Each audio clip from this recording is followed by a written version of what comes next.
Hello everyone, welcome back to my channel. I hope bयबो मोजाङैनो दङ.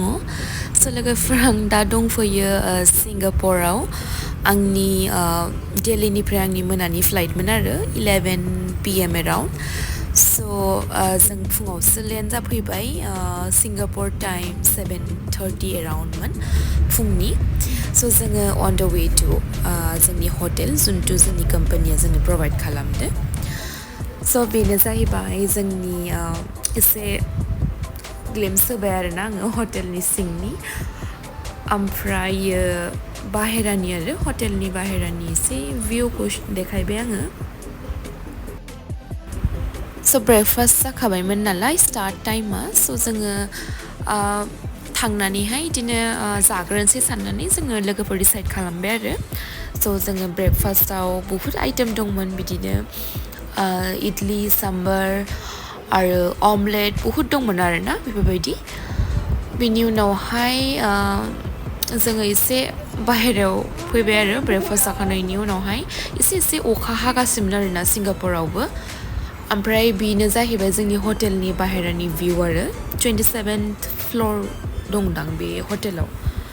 ओमफ्राय आंनि रुमा 7th फ्ल'रावमोन आरो मोजाङानोमोन रुमा क्लिन पुरा. आं मोजां मोनदों आरो माने सफार मोजांसिन मोनदों आरोना जिमान आं थाबोदों.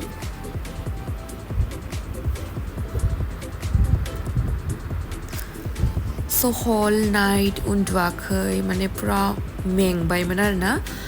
So एसे रेस्ट लानोसै सानबाय जोङो फार्स्टआव. बिनि उनावसो जोङो ओंखारनानै एसे एक्सप्लर खालामनो सानदों आरो सिंगापुरखौ नायनोसै माबायदि जायो.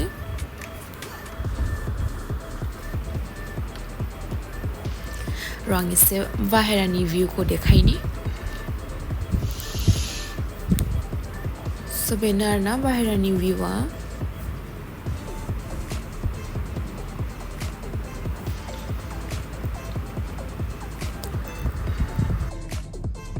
Four hours later.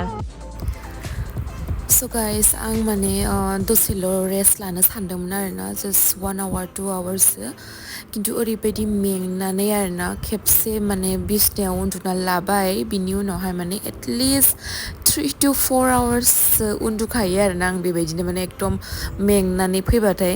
So बिदिनो 3 to 4 hours उन्दुनायनि उनावहाय ओमफ्राय जोङो एसे बेरायहैनो होननानैहाय खाथियावनो बारा गोजान थाङा होननानै बिदिनो रेडि जाबाय आरो. ओमफ्राय रेडि जानानै जोङो साब्रै आरो जों ज' थांनो नागिरबाय आरो बाहेरायाव. स' दा आङो माने आफ्टार ब्रेकफास्ट आरोना रुमाव फैखांनायनि उनावहाय एसे नेपिं लानायनि उनावहाय दा मोजां मोनबाय आरो बिकज हल नाइट उन्दुवाखैमोन जोङो. बिदिनो 5 hours 45 minutesनि फ्लाइटमोन बारा गोबाव नङा. स' बिनि उनावहाय जोङो फैग्रोमोन ना हटेलाव ब्रेकफास्ट खालामबाय. बिनि उनावहाय गावबागाव रुमाव थांनानै फ्रेश जाबाय उन्दुबाय बेनो आरोना जोंना. स' दा सिंगापुर टाइम अलमस्ट 5 PM जागासिनो. ओमफ्राय जों दा लोगोफोरजों ओंखारनो नागिरदों आरो बिदिनो खाथियाव थांनानै एसे एक्सप्लर खालामना फैनोसै आरोना सिंगापुर. आं एबारसो माने फार्स्ट टाइम फैदों आरो सिंगापुर. ओमफ्राय आंनि सासे माने कलिग आरो बिनिबो माने फार्स्ट टाइम आरो सिंगापुर. स' जों सानदों दिनै एसे खाथियावबाबो थांनानै फैनोसै आरोना. So let's go. नायबानो जाबाय भिडिअखौ जोबजासिम. So guys सिंगापुरावथ' एसे अखा हागासिनोमोन नालाय एसे थान्दाबोमोन. स' आङो डिसाइड खालामबाय मोनसे स्कार्ट ओमफ्राय मोनसे सिम्पल टपखौनो गाननोसै होननानै. ओरैनो आं ड्रेस गाननो सानदोंमोन आरो बाट उनावहाय गानासै. आं एसे सिम्पल दोनबाय आरोना ओरैनो जास्ट एसे मास्कारा लागायनानै लिपस्टिकखौ फुनबाय थायासै आङो जास्ट लिप बाम फुनबाय आरो सिम्पलै ओमफ्राय खानायखौ हगारनोसै. बारा देलायाखै आरोना जास्ट सिम्पलै दोनबाय. बेसेबांथ' मेकआप फुनबाय थानो गाबोन फुङावथ' आरो सिखारनानै मेकआप फुनबावखानांगौ आरोना थांफिननायनि थाखाय सिंगापुर टु दिल्ली फुंनि फ्लाइटआनो. स' एसे लाइट दोनबाय आरो जास्ट मास्कारा फुनदों ओमफ्राय मयस्चाराइजार क्रिमल' फुनदों आरो.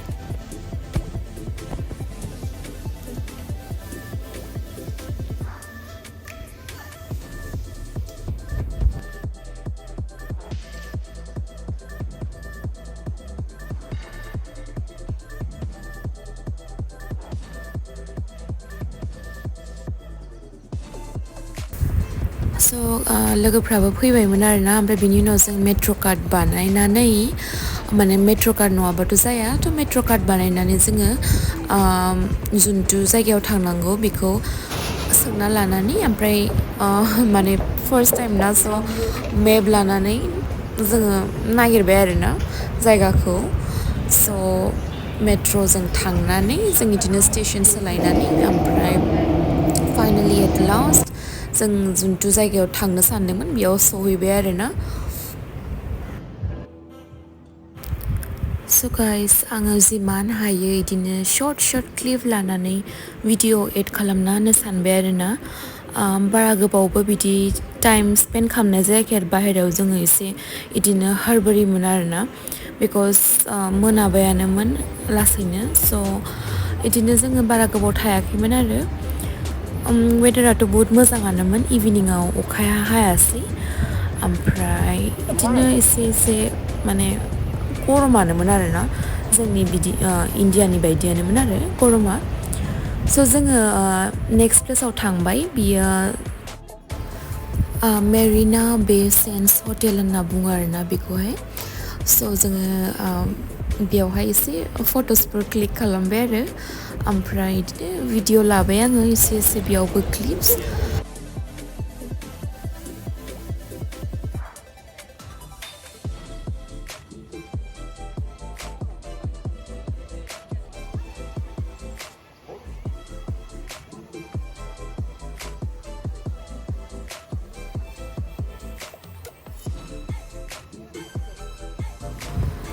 जों थाबैनो फैफिननाय जादों आरो मानो होनबा माने मोनाबायबोमोन आरो हटेल सहैगौ मानि 10-11 बिदि जागौमोन आरो जोंना नेक्स्ट दे फ्लाइटबो दंमोन नालाय फुंनि स' रिक्स लाया होननानै जोङो माने एसे थाबैनो ओंखारबोबाय आरो बिनि उनावहाय मलावनो एसे बुस्थुफोर बायनो बेबायदि सानबाय आरोना बेग वाच शुज जों बायनो सानदोंमोन आरो स' मलावनो फैबाय आरोना जोङो